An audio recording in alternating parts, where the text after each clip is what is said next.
भाई नंदन सिंह गुप्तियाल जी, भाई गिरीश जी, देगी साहब, भाई गोपाल रावत जी हमारे उत्तराखंड के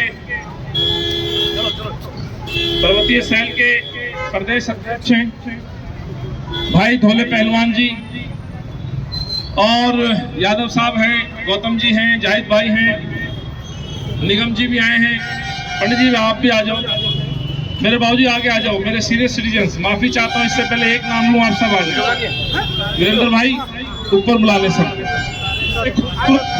गुलदस्ता नहीं हो सकता जब सारे बड़े साथ खड़े हो। सही कह रहा हूँ ना भाई?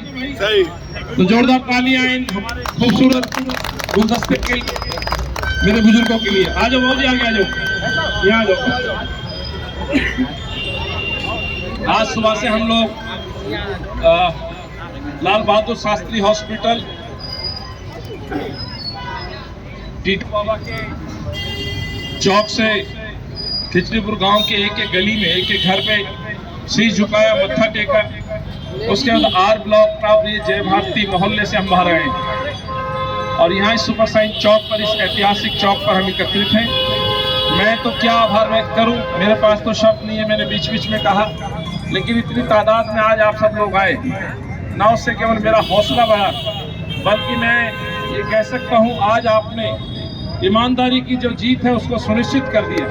आज ये मोहब्बत जीतने का आपने मोहर लगा दी। मैं ये कहना चाहता हूँ आप सभी का तो मैं आभार व्यक्त करूंगा ही, लेकिन आदरणीय रंजीत रावत जी विशेष तौर पर आए हैं तो मैं उनसे कहूँगा, वो भी हमारे साथ चल रहे हैं, कि दो शब्द हम सबको संबोधित करें, उनके जो विचार है हमारे अंदर एक ऊर्जा का संचार करेंगे। आदरणीय रंजीत रावत जी। धन्यवाद चौधरी साहब। इस ब्लॉक कांग्रेस कमेटी के अध्यक्ष महतो जी, हमारे भारतीय राष्ट्रीय कांग्रेस के प्रत्याशी अनिल चौधरी जी, जो अपनी ऊर्जा के लिए, अपने जुझारूपन के लिए और अपनी सादगी के लिए जाने जाते हैं, और इस सभा में उपस्थित हीरा रावत जी, नंदन गुप्तियाल जी, गिरीश कालाकोटी जी, जीना जी, वो उपस्थित सभी सम्मानित बुजुर्गों, प्यारे नौजवानों व बच्चों, मैं रंजीत रावत आप सबको नमन करते हुए प्रणाम करता हूँ। मुझे भारतीय राष्ट्रीय कांग्रेस ने इस विधानसभा में पर्यवेक्षक के तौर पर भेजा है, लेकिन मैं पर्यवेक्षक नहीं, आपकी तरह एक कार्यकर्ता हूँ जो घर घर जाके आपके साथ वोट मांगूंगा।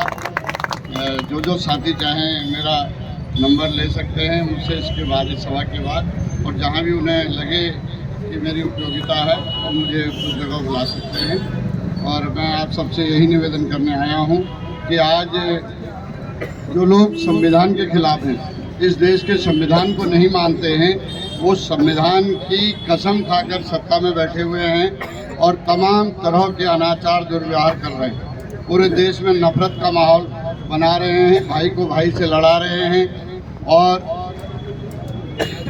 आज पूरी सरकारी एजेंसियां जो हैं राजनीतिक विरोधियों को नेस्तनाबूद करने पर लगा दी हैं। इससे पहले भी सीबीआई थी, ईडी को तो आम आदमी जानता ही नहीं था कि ईडी है क्या बीमारी। आज हालत ये है कि घर घर ईडी जा रहा है, सीबीआई जा रही है, पुलिस जा रही है, इनकम टैक्स जा रहा है, और जा किसके रहा है? सिर्फ राजनीतिक विरोधियों के वहाँ। और जो जिनको मुख्य प्रधानमंत्री मोदी ने कहा बड़े बड़े भ्रष्टाचारी हैं, अशोक चौहान और दूसरे लोग हों, हेमंता बिस्वा हों, जो भाजपा में गया सब धुल गए और पाक साफ हो गए, उनके केस भी बंद हो गए और आज भी वो कार्रवाई जारी है।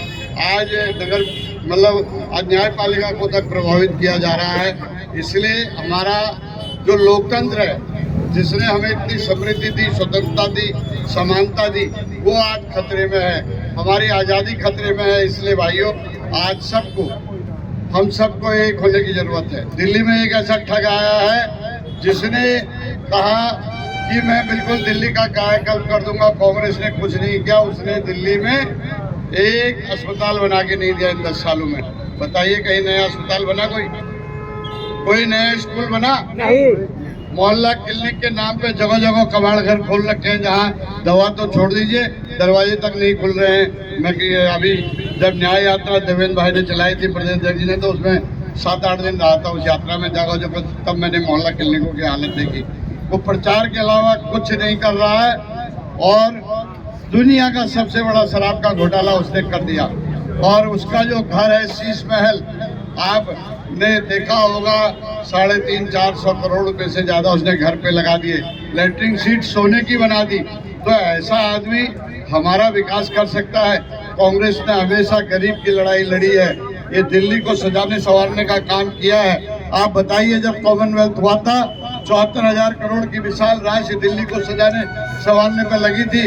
आज वो दिल्ली को फिर कबाड़ घर बना दिया। पॉल्यूशन इतना दिल्ली का बढ़ा दिया है कि दिल्ली में आज गाड़ियों की आवाजाही बंद करनी पड़ रही है, स्कूलों को बंद करके ऑनलाइन क्लासेस चलानी पड़ रही है। इससे बड़ा प्रमाण तो कोई नहीं मिलेगा कि बच्चे घरों में बैठ करके ऑनलाइन पढ़े। अभी पिछले महीने दिल्ली में आने जाने वाले वाहनों को रोका गया। क्यों रोका गया?